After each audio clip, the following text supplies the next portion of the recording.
Bezras Hashem Yisbarach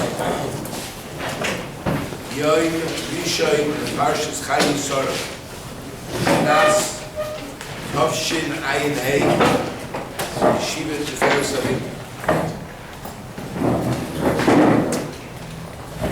Vayiyu Chayi Sorah Leya Shona Ve'esrim Shona Ve'sheva Shonim Shnei Chayi Sorah. Once it says Vayiyu Chayi Sorah, and then it delineates 100 years, 20 years, 7 years, the last three words appear to be superfluous. Shnei Chayi Sorah, Moshe means these are the years of Sarah's life, and it already says that. So Rashi comes and says that Kulon Shavon L'Tayv, meaning to say that the last words don't mean these are the years of Sarah's life, but rather these words are a description of the quality of the life that Sarah enjoyed. Not that she lived, not that she was a tzaddikus, because from the 100 years, and the 20 years, and the 7 years, we already know about her tzidkis.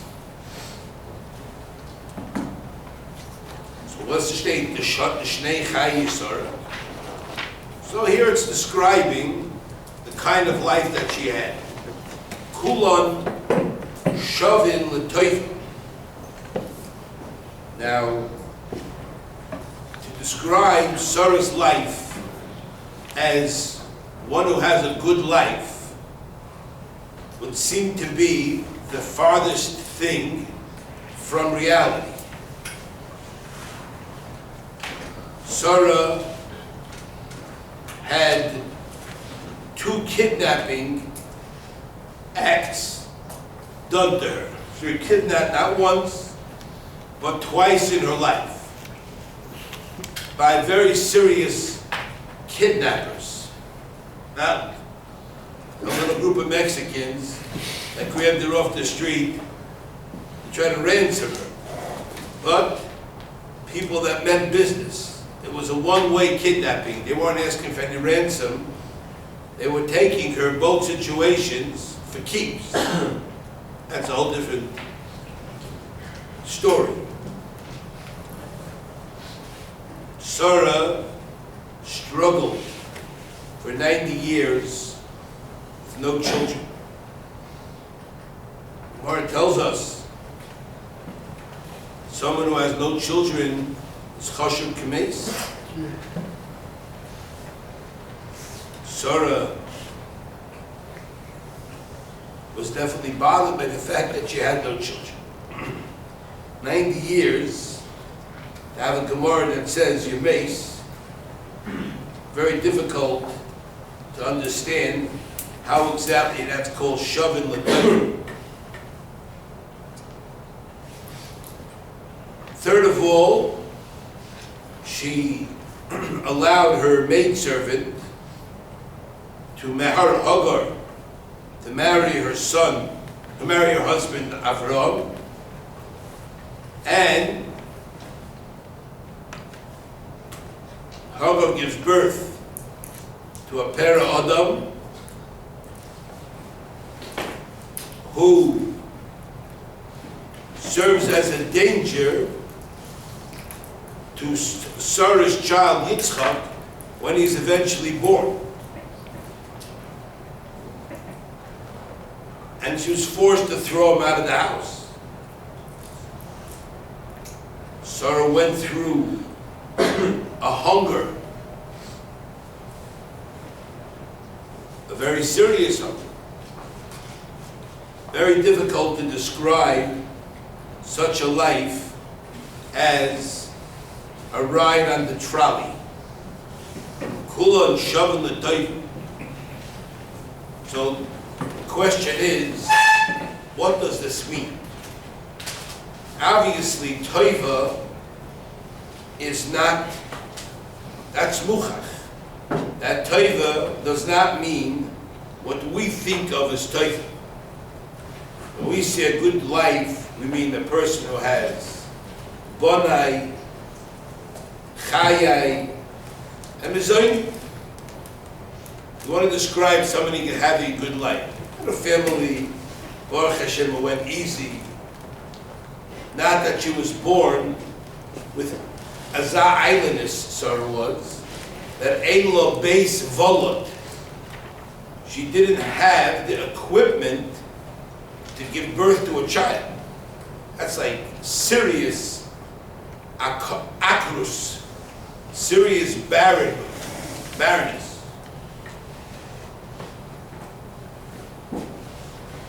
And yeah, of course, it all turned out good. The birth of Yitzchak, but Kula and Shav and L'Teva. So what does this mean? Now, to me, this is a tremendous message that just because a person has difficulties in their life, it doesn't mean that the life has to be ruined.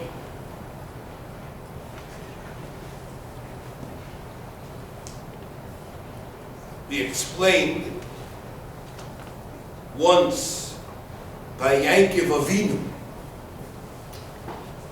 When Yankov Avinu, Pari meets Yankov and he asked him, "Wow, you look old." He said, No. I had Yomim Royim, I'm not that old. I just went through some very bad times, and that made an impression on me, left a lasting impression. You see, it was a Maila. The Torah is pointing out of a Zunder Maila. Sarah also went through some hard times. If she looked like she was 600, no one would have been surprised after all the tzara she went through. You know? Avram Avinu, they say this is the hesped Avram Avinu said about it. This is the hesped. Kulam shavu l'teva. That's what's the shot. Kulayim kisum. You had a husband, a tzaddik, a super tzaddik.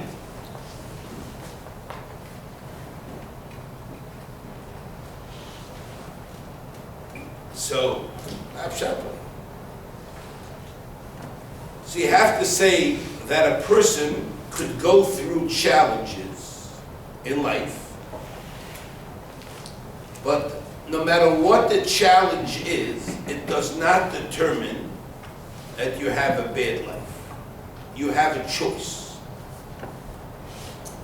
A person, it's within a person's hands to decide how they deal with the challenge that is presented to them. And based on how they deal with that challenge will either be taiva or ra'ah. That is a yesod godel in your life. The bechira, the choice is yours.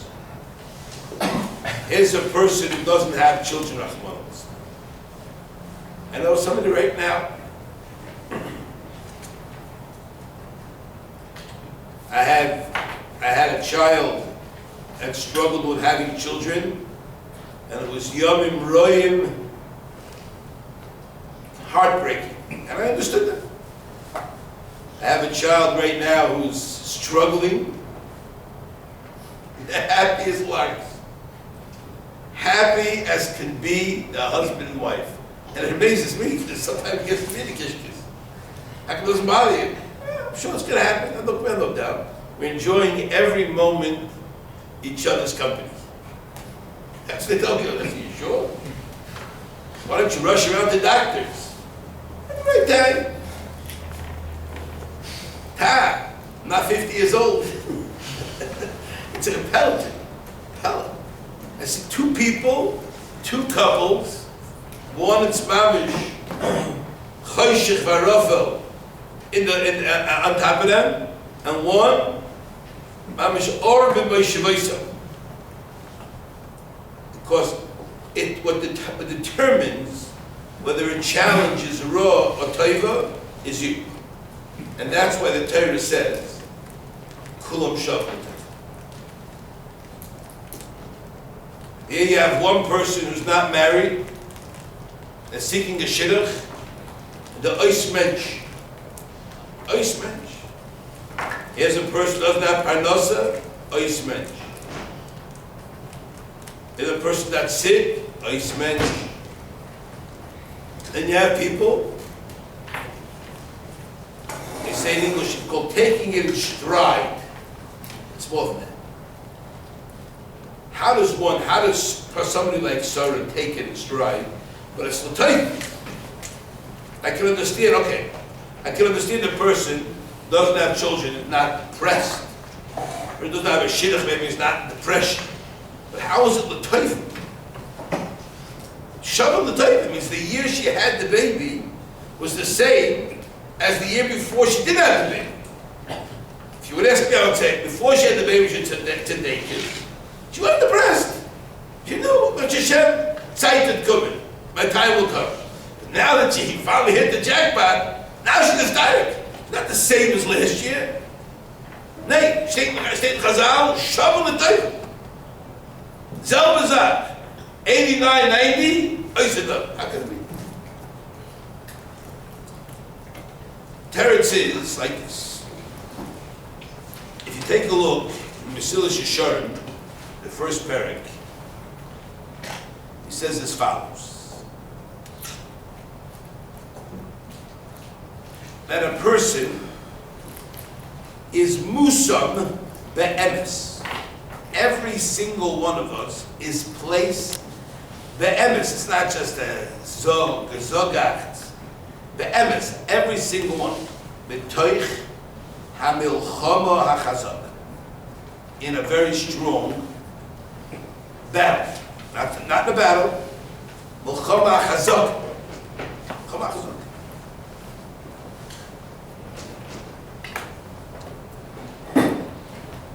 Kichol inyonei ha'olam. All matters of the world, every single condition that you're in, bein l'tayv, whether the world sees it as good, bein l'mutav, whether it's not good.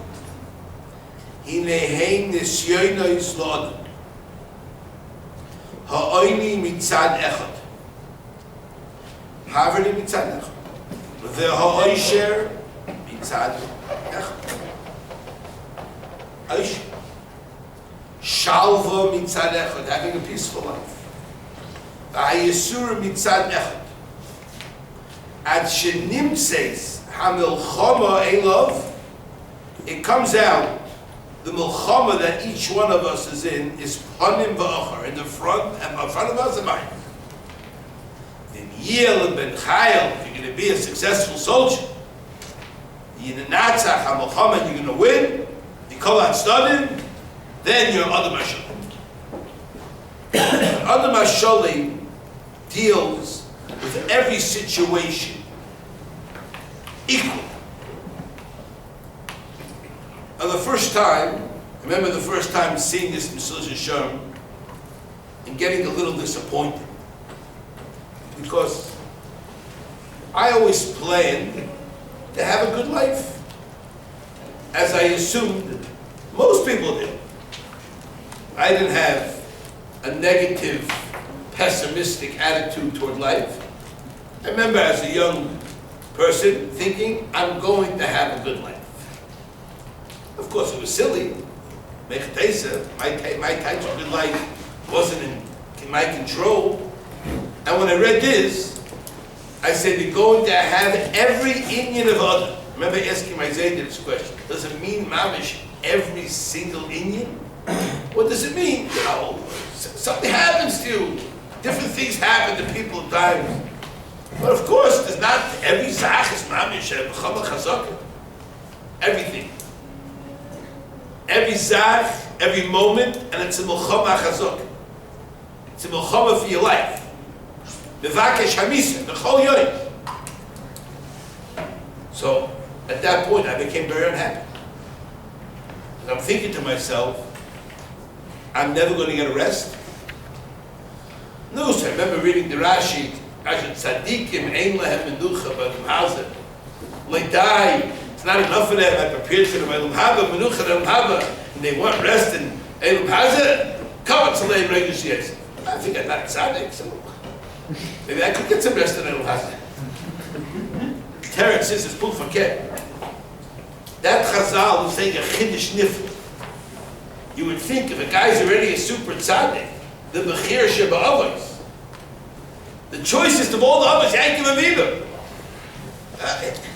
So he graduated from the courses early in life. He's a genius, photographic memory, very hard, ambitious worker. Passed it, now he wants to have some rest in his life. But a guy that's not a tzaddik, he's going to college all his life. He's always in school. He's always taking tests. Every day is another day. That's you have to know. That's Pashut. That's what a person is. So the Ramchal himself in Derech Hashem elaborates on this point. And he says, Gozra HaChochma El Yoim. HaKadosh Baruch Hu made the world that a person should be made up of two hafachim, two opposites. He made up a neshama, sichlis, pure, shamash and asatavi tahiri.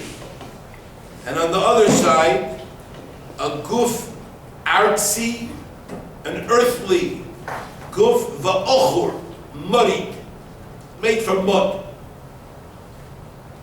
And each one is pulling you to itself. And between them is the Machal.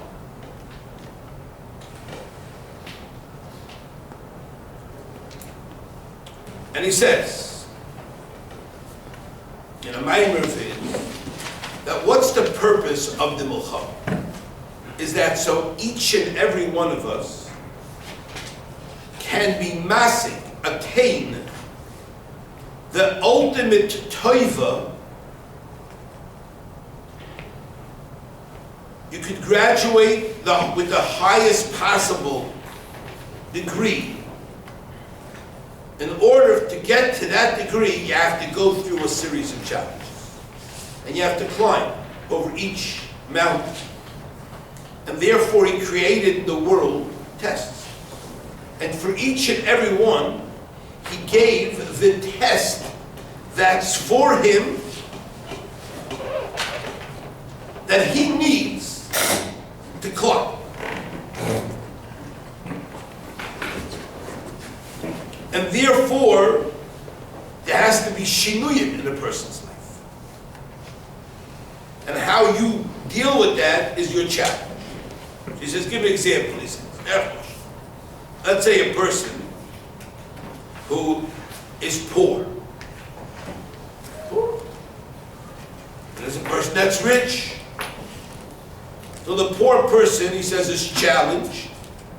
Will he accept that this is the best thing for him in his life? No. The answer is most people don't. Most poor people try their hardest to become wealthy.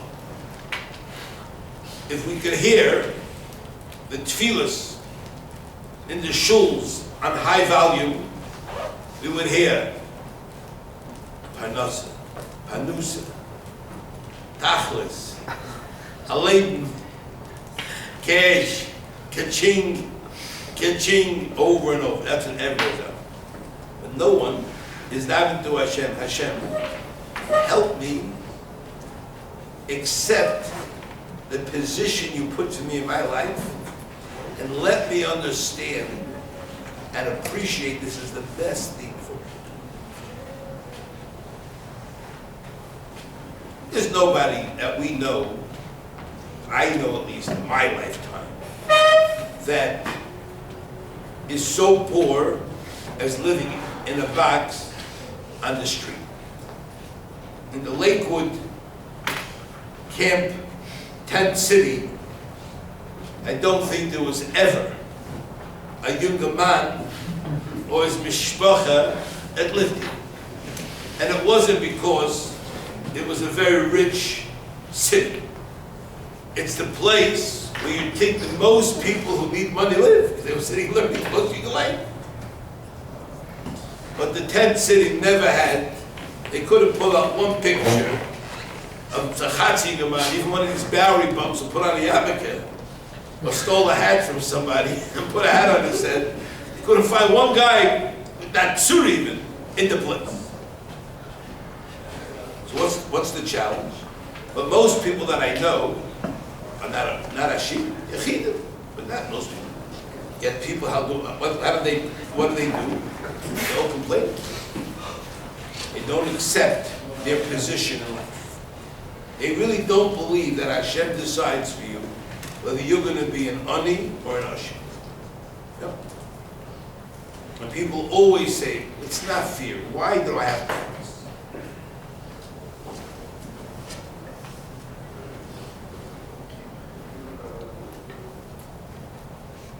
People don't put them at Sovim where they have to have Rachmanis, where they're challenged with Gaiva, they're challenged with Hanova.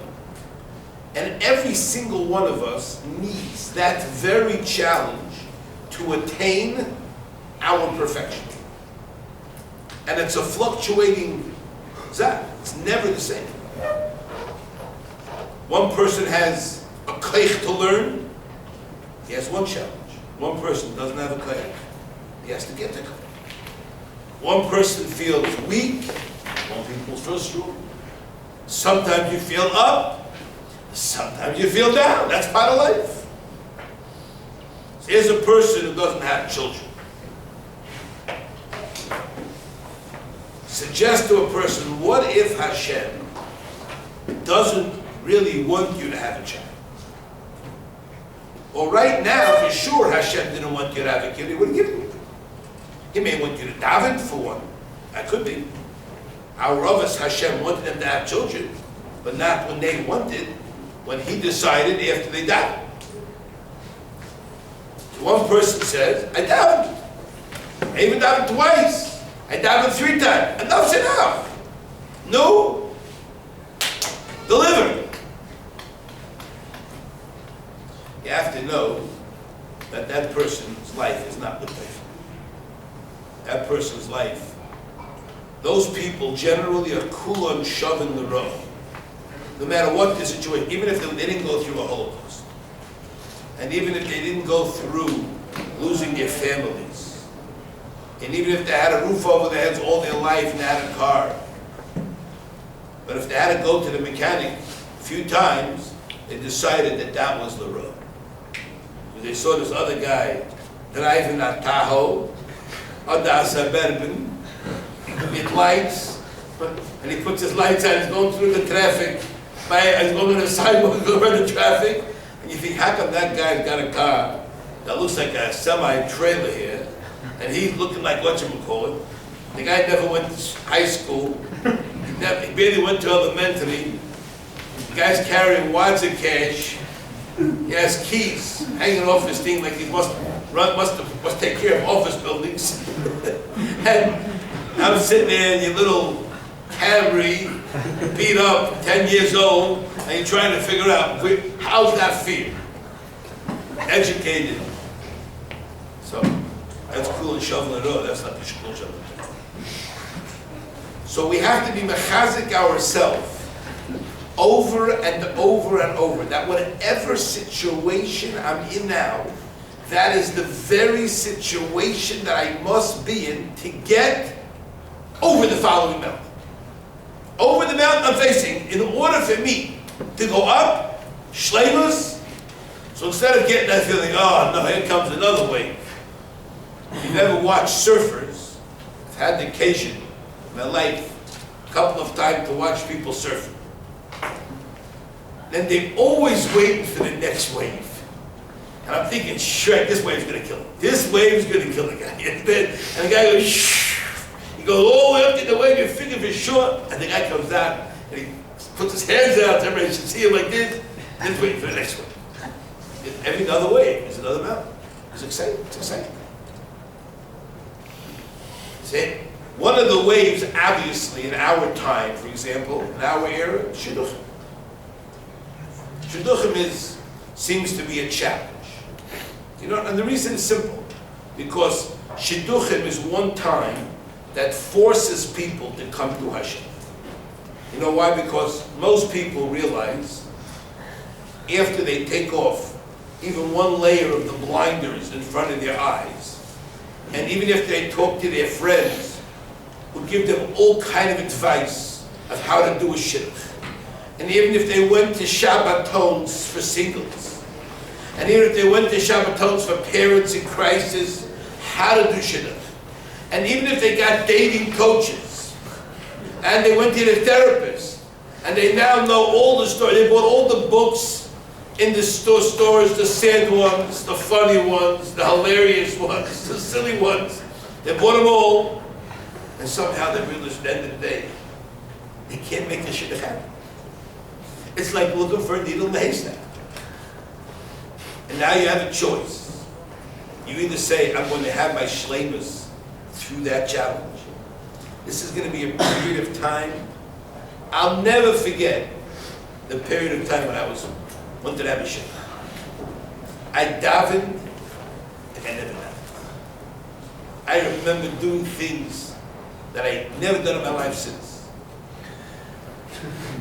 No, don't daven. I had to sit there and go back at lunchtime to the Moshe, pour my heart out. People met me, I was telling me, what's wrong? Well, nothing wrong, everything's great. Just davening for a shit. I was only 19 years old. But Rebbe told me, daven for a shit like your life depends on it.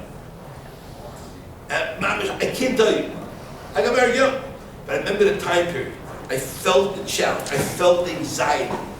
Remember when I went to Lakewood, and I was in Lakewood all for about 6-7 weeks before my shidduch came. I was sure my shidduch was coming the first week. I was sure I was going to get off the boat, and in the airport, I was going to be mobbed. By the time I got home, I would have a few dates lined up. Come on. What's on the menu? Nothing. Cold. Is the phone out? You took your reader off. What happened over here? Your phone is working? That's right. But it was a tremendous period. You know, so everybody goes through this.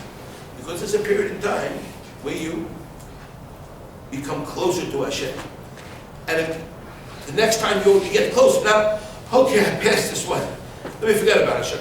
Hashem, from now on, I won't bother you, you don't bother me. That's right. Then you're asking God. So you have to know how to deal. When you finally get a shidduch, you know how many people get shidduchim and go berserk from shidduchim? After that.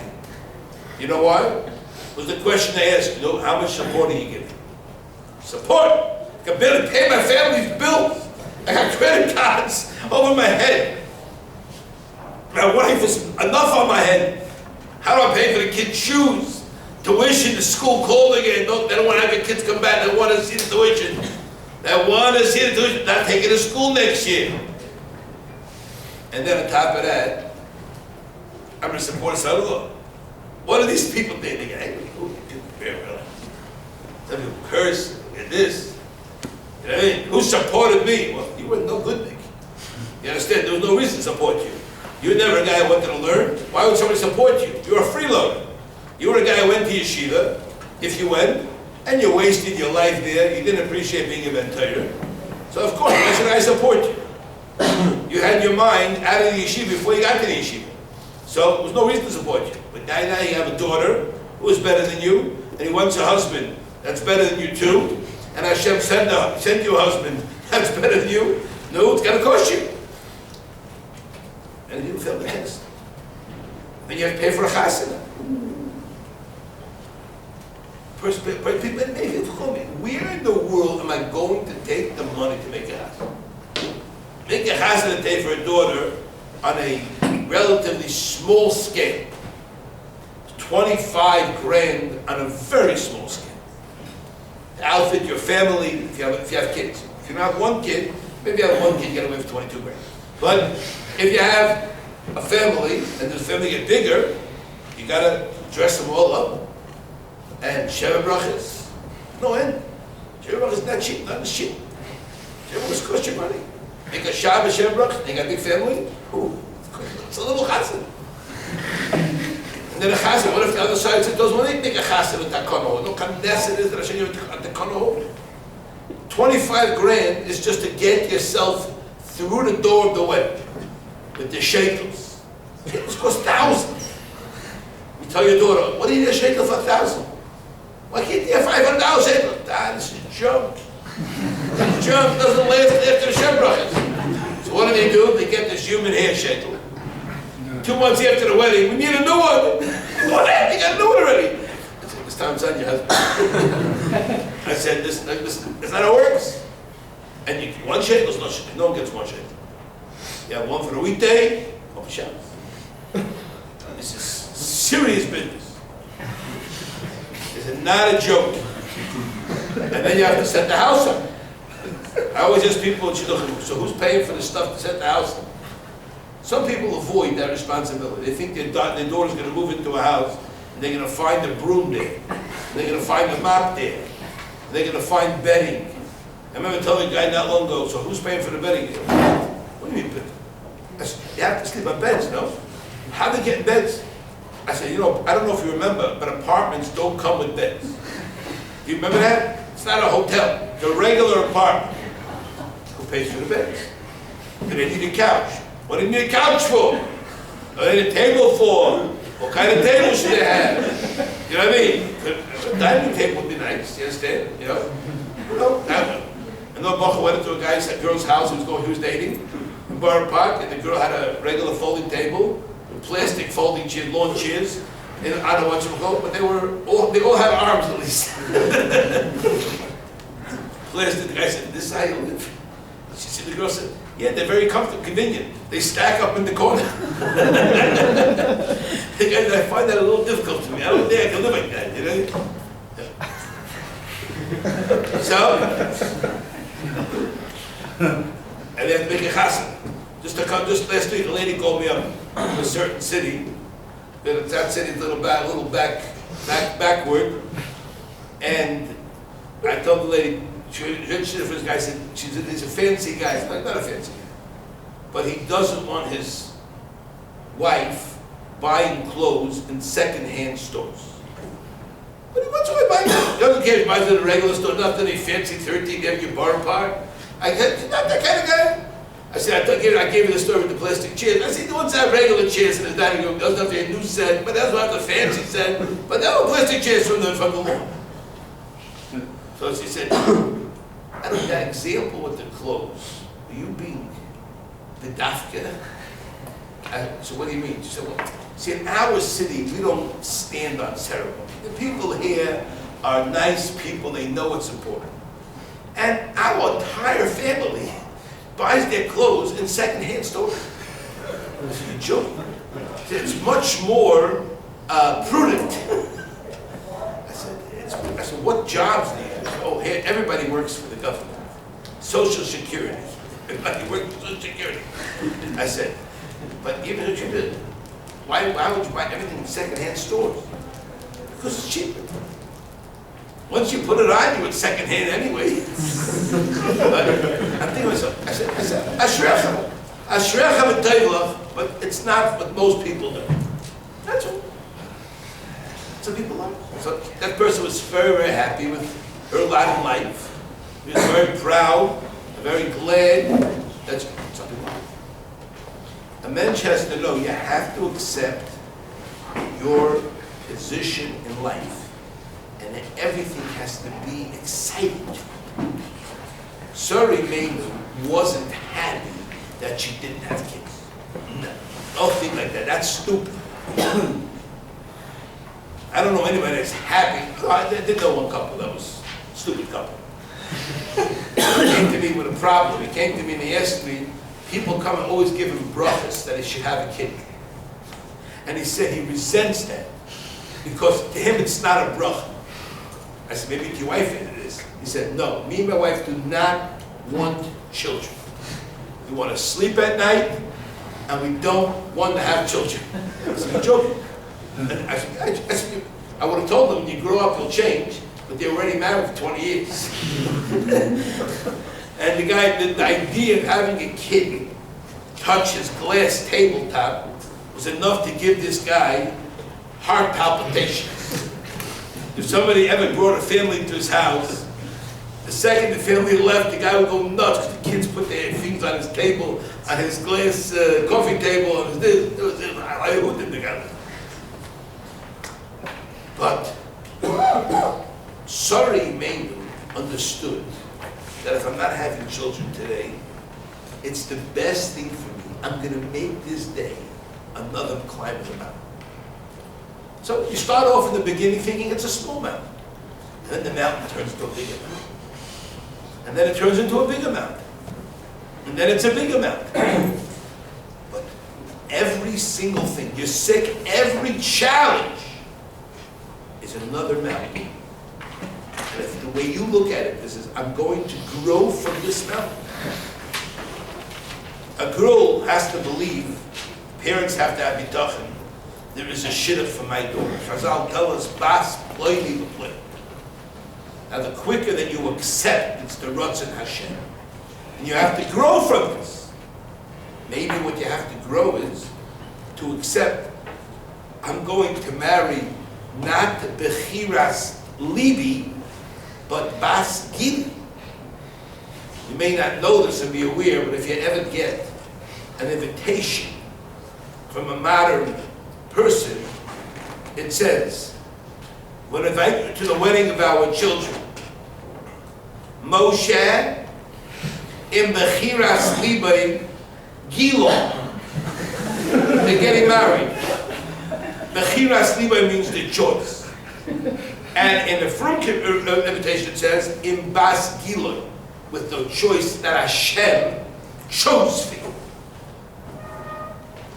And there are very many Frum people who have goyish hashkavas. And they think, I'm going to choose. I'm going to find my sheikh. I'm going to find it. And I'm going to choose. I'm going to make it happen. There's many girls that say, I'm going to choose who I'm going to marry. So they're still thinking about it, who they're going to marry. Every once in a while, the Yetzer Hara, make sure one or two of them gets married to the choice of their hearts. And everybody says, wow, you see how lucky they are? You can do it. And then everybody runs after the bunch of Narodim and fools. How'd you do it? How'd you do it? How'd you get it? Yes, they, well, let me tell you how to go. First go, I didn't see you at Simon. First go, profile yourself on the internet. Internet for fools. Go on disharmony. People want no harmony in their lives. And choose your own thing, how to make shidduch. And then you'll read all kind of sites and all kind of books where you should find the right one that you're looking for. In the pizza shop, in some Jewish club, in some Shabbaton in Manhattan maybe, in some other Narisha place, and you talk to all your friends and make sure you network and make sure you get worked up and you make sure you get distressed and depressed from all your Narisha.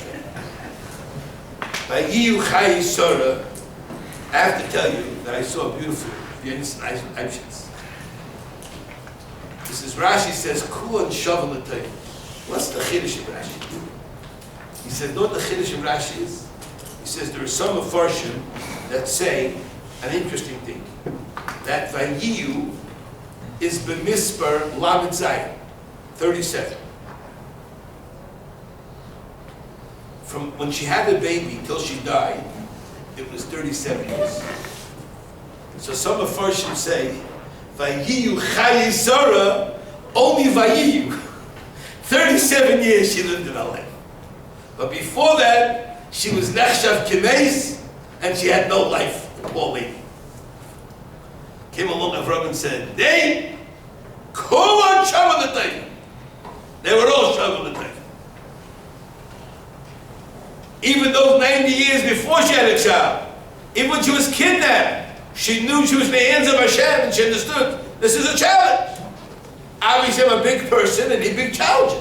She could have said, don't damn anybody else. That's true. She isn't anybody else. And when something happens to you, you're not anybody else. You may have different challenges of personality, in emotional, in physical. Your nose may be too tall, or too long, or too short. Your ears stick out too much. They're not tucked in right next to your head. Everybody's got their stories. You may have teeth that come out of your face, and you think, why are your teeth aren't straight? Everybody has their stories. But a person has to realize one thing, that all these things are one zach, and that is, make it cool and show it. Because then you'll have a happy life. And then, every day in your life is not going to be a wasted life. You know how many people say to me, I've heard something, I'm sure they've been saying it for the last 1,000 years. People get old, and they can't do anymore, they're not functional. What they say? What do I need life for? What am I living for? They don't understand. That's a challenge. Every day you're in a nursing home. That's a challenge.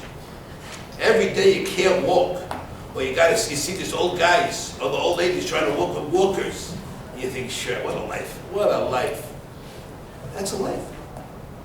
Cool and shovel it. If you make it work, if you deal with it like the British, once you deal with it, that's growth period. That's a growth period. That's what it is. A lot of people get older and have to take care of their parents. People are resented. They get very angry. You're running to the hospital day and night, emergencies all the time. Someone's got to be with the parent in the hospital. You know what? It's part of life. That's growth. Some people don't have to go through that. You know why? Because they went through that chesed beforehand. Some people lived sheltered lives, didn't allow people in their families. They never did chesed for others on a large scale. And all of a sudden, they're forced to take care of their parents day and night and day. And they're running to the hospital, just a whole matter of every day going crazy. And you have to pay money sometimes to have nurses sit there and aides and all kind of things. You know what? That's power. And you marry, same thing. Marriage is simple. But if you don't know how to deal with it,